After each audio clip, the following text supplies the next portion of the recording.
Aquí tenemos, yo me gusta poner gráficos para que, por no utilizar muchos términos científicos, para que me entiendan realmente. Al final, una persona que tolera el gluten, ingiere el gluten, lo toma y no produce ninguna respuesta inmunológica en contacto con sus células del intestino. Sin embargo, una persona que es celíaca, se produce toda una activación de células y produce lo que se llama una gran inflamación, con molestias, con diarreas, con pérdida de vellosidades intestinales. Entonces, claro, este modelo yo casi me lo sé de memoria, porque digo, ¿cuál es la diferencia?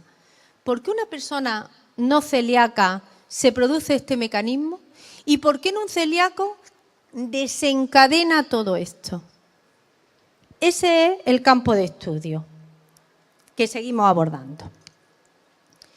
Bueno, aquí tenéis especificado muy claramente lo que se sabe y que supongo que ustedes también lo conocen.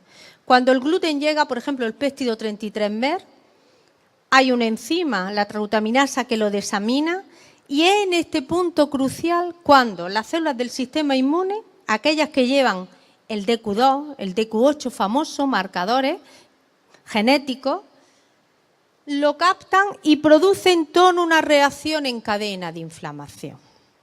Bueno, ¿cuál es el mecanismo de acción que nosotros tenemos que abordar? Evitar que se produzca esto.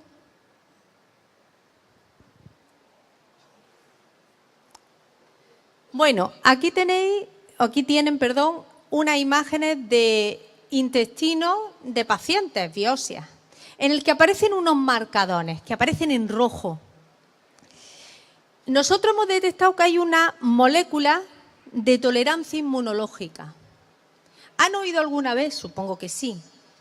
Si hay intolerancia al gluten, significa que se ha perdido la tolerancia, es decir, no se tolera, en el sentido de que se ve como extraño y produce una reacción inflamatoria. Nuestro organismo tiene muchas moléculas de tolerancia inmunológica, nuestro sistema inmune. Vamos a estudiar cada una de ellas en los celíacos y vamos a compararlo con los individuos que no son celíacos. A ver cuál es la diferencia. ¿Se expresa esa molécula? A lo mejor es un déficit. No tiene moléculas de tolerancia inmunológica. ¿Y qué ocurre? Pues que por eso el gluten produce la intolerancia. Cuando estudiamos el perfil vemos que es diferente entre pacientes celíacos y pacientes con otras enfermedades. El patrón es diferente. En un lado se expresan en una zona y en el celíaco se expresan a otro nivel del intestino. Ya hay una diferencia significativa, no tiene el mismo modelo de expresión. Vamos a seguir viendo. ¿Por qué? Bueno, esta la dejamos. Pero la alteración no solo ocurre en el intestino de los pacientes celíacos, como ustedes perfectamente saben. Hay otra sintomatología, ¿verdad?, que puede afectar incluso a otros órganos. Vamos a abordar qué pasa a nivel sanguíneo. ¿Esos marcadores están en sangre? Porque además nos serviría también como método de diagnóstico, que ustedes saben que hay métodos de diagnóstico relativamente fiable, pero hay muchos que quedan asintomáticos y no sabemos por qué los anticuerpos son negativos o no sabemos el grado de alteración intestinal, no es muy claro. Bueno, pues vamos a buscar si esos marcadores de tolerancia inmunológica están en sangre. Nos servirían con un doble objetivo. Uno, poder acatar la enfermedad y poder combatirla restableciendo la tolerancia al gluten. Y dos, como medio de diagnóstico. Por lo tanto, nos ayudaría. Efectivamente, hemos visto, aquí está representado, cómo los individuos celíacos tienen unos niveles muy altos de una molécula del complejo de histocompatibilidad, que es la HLA-G. Es una HLA que no es DQ2 y DQ8, es de otra clase, pero está relacionado también con la celiaquía.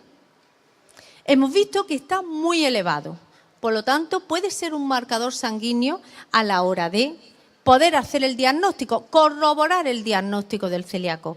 Pero hay una cosa más, y es que hemos visto que cuando un paciente hace transgresiones a la dieta, sabemos de lo que estamos hablando, cuando ingiere, si tenía niveles bajos de esta molécula, de esta HLA-G, hace una transgresión de la dieta y se eleva otra vez a nivel sanguíneo. Es decir, que está directamente relacionado. Ingestión de gluten, se dispara la presencia de esta molécula en sangre.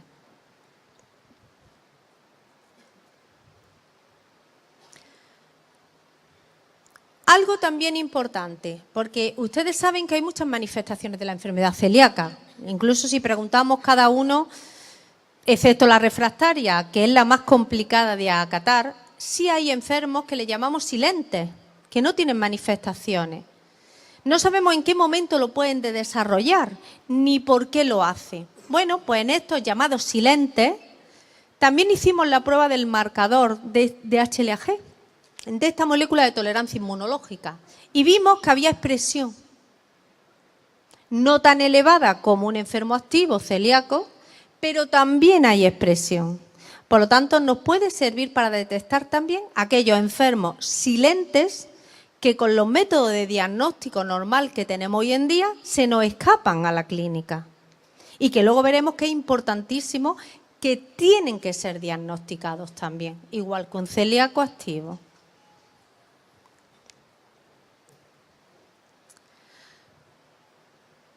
Cuando nos planteamos el estudio, no solo vemos la proteína que hay presente, todos sabemos que además de ser una enfermedad, la celiaquía, en el que está implicado el sistema inmune, la tolerancia al gluten, también tiene un carácter genético, lo sabemos.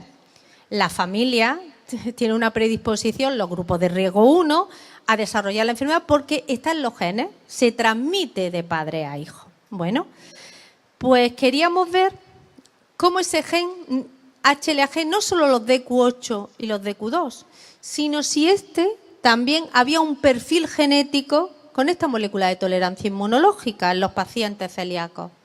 Y vimos que sí, que también existía. En concreto, había diferencias entre los que presentaban, lo voy a explicar muy simple, un trocito del gen le faltaba una secuencia, un trocito, o la tenía completa. En los celíacos es más común los que le falta un trocito a ese gen.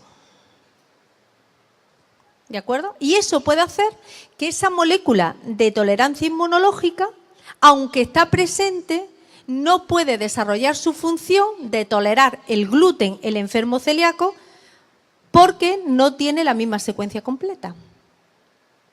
¿De acuerdo? Bueno, aquí hay muchos marcadores inmunológicos que también hemos publicado, en el cual vemos, todo esto son biopsias intestinales de celíacos, en donde hay diferentes marcadores para hacer el diagnóstico. A nivel sanguíneo también, ¿de acuerdo? Diferentes tipos de concentraciones, voy a pasar más rápido, así como el interferón gamma. Me voy a centrar en esta molécula. El interferón gamma es una proteína que producen los celíacos como respuesta al gluten en exceso, ¿de acuerdo? Entonces, nosotros en cultivos celulares, la sangre de los pacientes celíacos, aislamos las células de la sangre, los llamados linfocitos, y los ponemos en cultivo en el laboratorio. Y le añadimos los péptidos del gluten para ver cómo responde y para hacer los experimentos, lógicamente. ¿Qué ocurría? Que cuando empleábamos la molécula de tolerancia inmunológica, juntamente con el gluten, bajaba mucho esta proteína marcadora de inflamación. ¿Eso qué significa? Pues que como un tratamiento a largo plazo, todavía estamos desarrollándolo en el laboratorio, podríamos utilizar la HLA-G como molécula de tolerancia conjuntamente con el gluten para disminuir los niveles de inflamación. Esto lo hemos visto en cultivos in vitro. Son ensayos preliminares, lógicamente, no significa que de aquí a mañana vamos a comercializar la HLA-G. Eso, pero sí sabemos que esa molécula, si está conjuntamente con el gluten, puede realmente tener una acción antiinflamatoria y de tolerancia al gluten. Bueno, por último, quiero hablar también de otra molécula importante, que es la interleuquina 33. También está implicada en la tolerancia inmuno y también actúa como si fuera una alarma. Es decir, cuando un organismo en sangre, un individuo, tiene concentraciones muy elevadas de esta proteína, de esta molécula, significa que hay un daño a nivel celular. Otro marcador sanguíneo que podemos detectar de la celiaquía. Hemos encontrado que en inflamación producida por celíaca hay una elevación de interleuquina 33, que no está presente en el Crohn o otra enfermedad intestinal, porque uno de los problemas que nos encontramos cuando buscamos un marcador es que marcadores de inflamación intestinal no me discriminan entre lo que puede ser la enfermedad celíaca o una colitis ulcerosa o una enfermedad de Crohn. Y yo lo que necesito es que sea específico, que me diga, con este marcador, estos niveles, este y este, en un análisis sanguíneo, eres un celíaco. Eso es lo que necesitamos. Pero no que hay inflamación intestinal, porque inflamación intestinal ya sé que tiene, porque además hay muchos más síntomas que así lo indican. Yo quiero un marcador claro de diagnóstico de la enfermedad. Un potente marcador, como digo, es esta interleuquina 33, que estamos también trabajando con ella. Vemos que está presente no solo en sangre, sino también en el intestino. Fijaros que la mayoría de las veces los marcadores van correlacionados. Están presentes en sangre y están presentes también en la biopsia intestinal. Es importante, pero con que estén presentes en sangre no sirve, porque además sería un método de diagnóstico menos traumático que tener que coger una biopsia por endoscopia. Por lo tanto, como corrobora lo que pasa en biopsia intestinal, nos serviría simplemente el marcador sanguíneo. Aquí tenemos los niveles, fijaros, en la figura esta, cómo el celíaco tiene una concentración muy alta en suero de esa proteína interleuquina 33, mientras que el Crohn tiene niveles muy bajos y el control también apenas predecible. Por lo tanto, podríamos utilizarlo en diagnóstico. Y por último, sí me gustaría hacer hincapié en que todas estas pruebas inmunológicas de detectar en sangre marcadores de tolerancia tiene solo un objetivo. Primero, bueno, conocer bien la enfermedad celíaca, pero segundo, hacer un diagnóstico rápido de la enfermedad. Fijaros que es importantísimo hacer un diagnóstico precoz en la enfermedad celíaca, porque hay otras muchas enfermedades autoinmunes que están asociadas a ella, como puede ser la diabetes tipo 1, la tiroiditis, es decir, tiempo que no se tiene el diagnóstico, tiempo que se consume el gluten, puede haber otro tipo de alteraciones, como bien saben ustedes. Entonces, es importantísimo hacer un diagnóstico rápido de que está presente la enfermedad celíaca. Bueno, estos son estudios que estamos desarrollando con muchos genes porque, fíjese, y ya termino con esto, que no solo es el sistema inmune, no solo es la inmunología, también es el componente genético. Hasta ahora sabemos que la HLA predispone la enfermedad. Método de diagnóstico, DQ2 y DQ8. Pero eso es un 40%. El resto del 60%, ¿dónde están? Pues son más genes, evidentemente los que están implicados. Bueno, pues estamos buscando esos genes. Bueno, y espero que algún día, pues con todas estas pequeñas aportaciones, podamos conocer mucho mejor.